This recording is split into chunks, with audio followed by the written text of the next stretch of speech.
Conditional formatting का use तब करते हैं जब हमें किसी भी सेल्स को हाईलाइटेड करना हो बेस्ड ऑन द कंडीशन। आपके इस सीट्स में like so many data is available on your seat, right. So data is a huge project of your system, और आप एक लार्ज प्रोजेक्ट पर वर्क कर रहे हो और आपके पास डेटा जो मान लीजिए 5000 एंड 10,000 मल्टीपल्स ऑफ डेटा है, और आप उस डेटा में से आपको ये नहीं पता है कि कौन सा आप डेटा को सर्च करना चाहते हो। उसके बाद आप उसको हाईलाइट करके अपने रिपोर्ट को एनालिसिस करना चाहते हो कि what is the expand is going. I am taking the one example, जैसे मान लीजिए आप एक कंपनी चला रहे हो। सो कंपनीज में आपने देखा कि एम्प्लॉयज़ की जो सैलरी है वो किसकी अभी पे हाइक करनी है अगले मंथ में, किसकी नहीं करनी है। मतलब जैसा उसका वर्क परफॉर्मेंस हो उसके अनुसार उसकी सैलरी को हाइक करें। तो मान लीजिए जिसकी सैलरी है 50,000, तो मैं जानना चाहता हूँ 50,000 से ऊपर कौन कौन है, उसका वर्क परफॉर्मेंस कैसा है, क्लियर है। 50,000 से नीचे कौन से है, उनका वर्क परफॉर्मेंस कहता है, तो उनके वर्क परफॉर्मेंस के अनुसार सैलरी को प्रोवाइड करें। तो अभी हमें वही डेटा को सर्च करनी है, तो मुझे देखना है कि इस रिपोर्ट में हमारे पास डेटा वो कहाँ पर है और कैसे हम सर्च पर एनालिसिस करेंगे, ठीक है। तो मान लेते हैं कि इस कॉलम से आपकी जो डेटा है मैंने आपको बताया, जैसे मान लीजिए सैलरी डेटा है 50,000 है और एक डेटा आपके पास 60,000 है। तो ये डेटा आपकी है, जैसे मान लीजिए 40,000 आपकी डेटा है। तो मान लीजिए ये मैंने एक सिंपल से एग्जांपल्स बताया, वो भी 3 डेटास आपके सामने है। बट यही इसी चीज़ में अगर ये कॉलम्स जो है लाइक ऑल कॉलम्स में डेटा होती है, तो आपको like top of the screen पर ही डेटा आप सिर्फ देख पाओगे, और एक ही कलर में जो है थोड़ा सा आप इसमें जब एनालिसिस करने जाओगे कॉलम से, तो सेम टाइप्स के डेटा है, सेम कलर है, सेम फॉर्मेट है। तो लेकिन हाईलाइट करना चाहते हैं, जैसे हम कभी नोट्स बनाते हैं अपना, तो नोट्स को कोई इंपॉर्टेंट पॉइंट होता है उसको हाईलाइट करते हैं, तो हमारी नज़र वहाँ पर पहले जाती है। ठीक उसी तरीके से यहाँ पर अपने रिपोर्ट को एनालिसिस करने के लिए, अपनी डेटा को एनालिसिस करने हम अपने सेल्स को हाईलाइट करेंगे, ठीक है। तो बेस्ड ऑन द कंडीशन, तो कल हमने आपको डिस्कशन किया था कंडीशनल फॉर्मेटिंग में हाईलाइट सेल रूल्स के बारे में। तो कल हमने आपको बिटवीन तक आपको ऑप्शंस को बताया था, आज मैं आपको इक्वल टू ऑप्शन को बताने जा रहा हूँ, ठीक है। सो इक्वल टू ऑप्शन के कैसे यूज़ करेंगे आप कंडीशनल फॉर्म, पहले अपने सेल्स को आप सेलेक्ट कर लीजिए। आप ध्यान रखिएगा कि पहले आपको अपनी सेल्स को सेलेक्ट कर लेना है, ठीक है।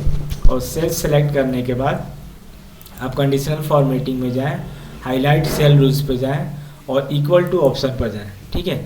और इक्वल टू में आपको ये ध्यान रखना है कि इक्वल टू आप जो यहाँ पर दे रहे हो, तो मतलब कि शिफ्ट आप कौन सा वैल्यू इसके इक्वल में है, इस डेटा में, इस सीट में कौन कौन सी वैल्यू है जो इसके इक्वल्स में, ठीक है।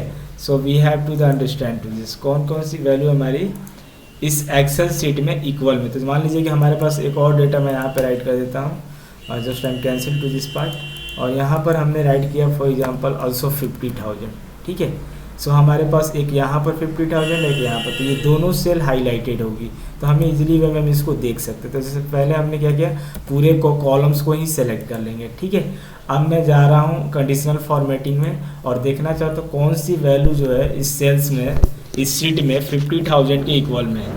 तो यहाँ पर हम जाएंगे हाईलाइट सेल रूल्स में, इक्वल टू में जाएंगे, और यहाँ पर देखिए 50,000 मैंने राइट किया हुआ है, तो देखो दोनों सेल हाईलाइटेड हो गए, एक ये वाला और एक ये वाला, क्लियर है। बट अगर हम इस चीज़ का यूज नहीं करते तो हम यहाँ से इजीली वैसे एनालिसिस कर सकते हैं। हमारी जो व्यू है, विजन है, वो हम इजीली वैसे देख सकते हैं, oh this one is the 50,000, this one is the 50,000। अब मान लीजिए ये ऐसा है, फॉर एग्जांपल ये सेम कलर है, सेम फॉर्मेट है, तो इसमें अब हमें ढूंढना पड़ेगा, सर्च करना पड़ेगा भाई कौन कौन सा 50,000 है। तो that's will take the so much time, right.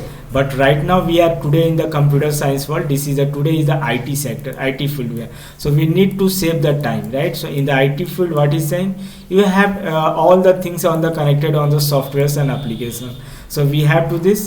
So we have to going to use the conditional formatting, right. और यहाँ पर हम अपने इक्वल्स टू ऑप्शन को चूज करेंगे, ठीक है। तो यहाँ से हम अपने वैल्यूज़ को देख लेते हैं। Next way I am going to talking about, so how can we go to the text date contents. So यहाँ पर देखो टेक्स्ट डेट कॉन्टेंट्स में मैं राइट कर रहा हूँ कि आप क्या लिख रहे हैं, format cells that contents the text. आप टेक्स्ट वगैरह कुछ राइट करते हैं, जैसे मान लीजिए फॉर एग्जांपल मैंने इस सेल्स में एक टेक्स्ट राइट किया ABC, और इसमें एक और मेरे सेल में राइटअप है DEF, और हमने यहाँ पर जो है राइट किया सेल्स में, और SD0 किया राइट। सो हमने इस सेल्स को राइटअप किया हुआ है, और इस सेल्स को हम लोग समझते हैं कि इसको हम लोग कैसे यूज करते हैं, ठीक है। So now we have to go to this cells. तो सेल्स में हम आ रहे हैं और इस सेल्स में हमें ये डेटा को पहले तो हमें ये ध्यान रखना है कि सेल्स को सेलेक्ट करते हैं, हम पूरे सेल्स को ही सेलेक्ट कर लेते हैं। ठीक है, तो मैं आपको दिखाना चाहता हूँ what is the format cell here going to the conditional formatting. So conditional formatting में हाईलाइट सेल रूल्स में जाएंगे। इसके बाद जाने के बाद हम जाएंगे यहाँ पर टेक्स्ट डेट कॉन्टेंट्स में। ठीक है, इस ऑप्शन में जाएंगे और यहाँ पर क्या बोला, टेक्स्ट भी हम राइट कर, टेक्स्ट वाले डेटा को हम सर्च कर सकते हैं। तो अभी तक तो हम नंबर वाइज देख रहे थे, तो हम टेक्स्ट वाइज शो करना चाहते हैं। तो हम कह रहे हैं कि ये मतलब DEF कहाँ पर है, तो देखो DEF यहाँ पर सेल हाईलाइटेड हो गया। ठीक है, can you see to this part, ये आपको दिख रहा है यहाँ पर DEF। तो आप यहाँ से देख सकते हो कि ये वाला पार्ट जो है हाईलाइटेड हो गया DEF, right, you have to just see it. So I am just closing to this part.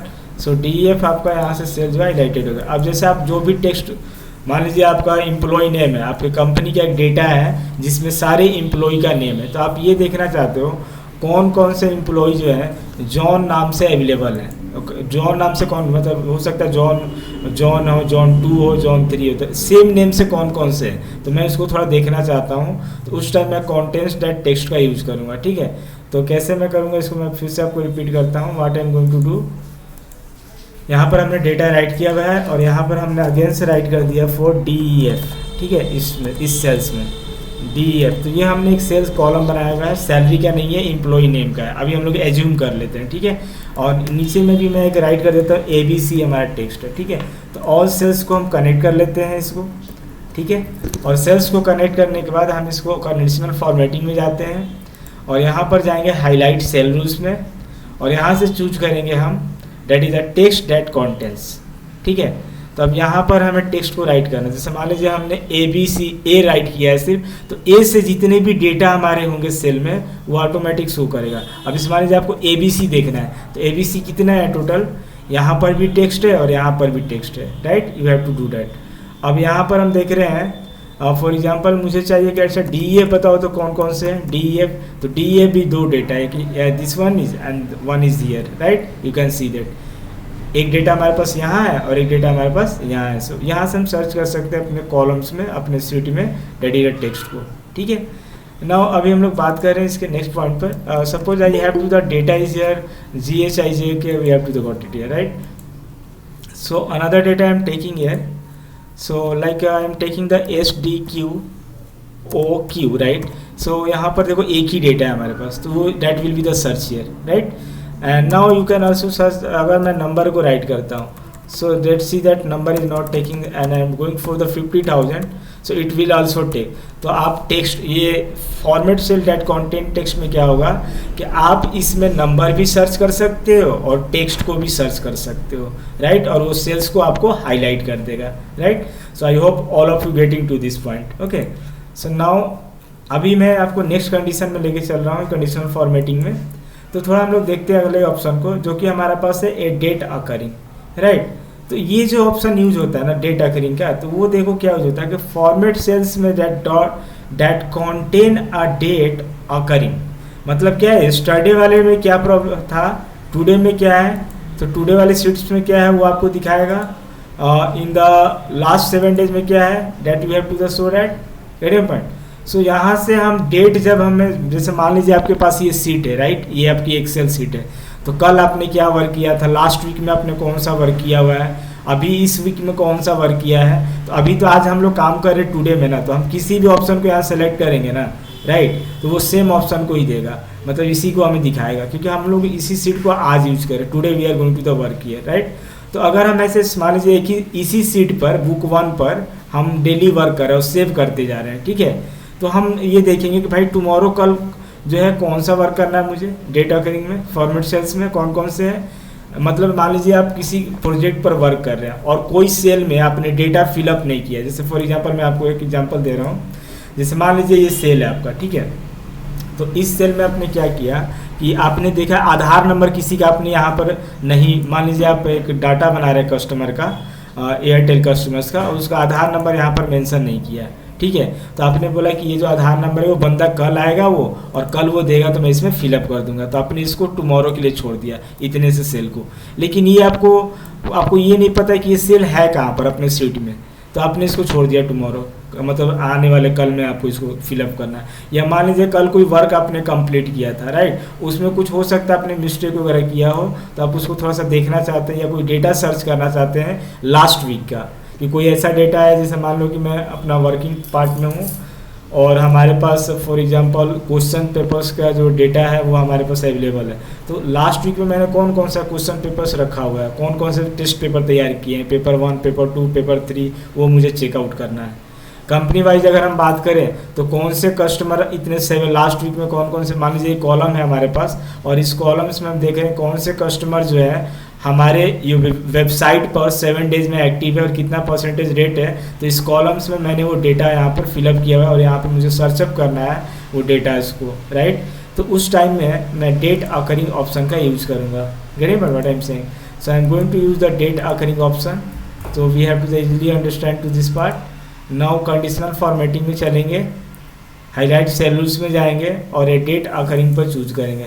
तो जिस डेट में आपने जो कुछ भी वर्क किया है उसको सर्च करना चाहते हैं, उसको हाईलाइट करना चाहते हैं, आप यहाँ से कर सकते हैं। लास्ट 7 डेज, लास्ट वीक में आपने क्या किया, दिस वीक में क्या करें, नेक्स्ट वीक में आप क्या करने वाले हैं, आपने कुछ डेटा तैयार किया है, लास्ट मंथ में आपने क्या किया था, इस मंथ में आप क्या कर रहे हैं, नेक्स्ट मंथ में क्या है।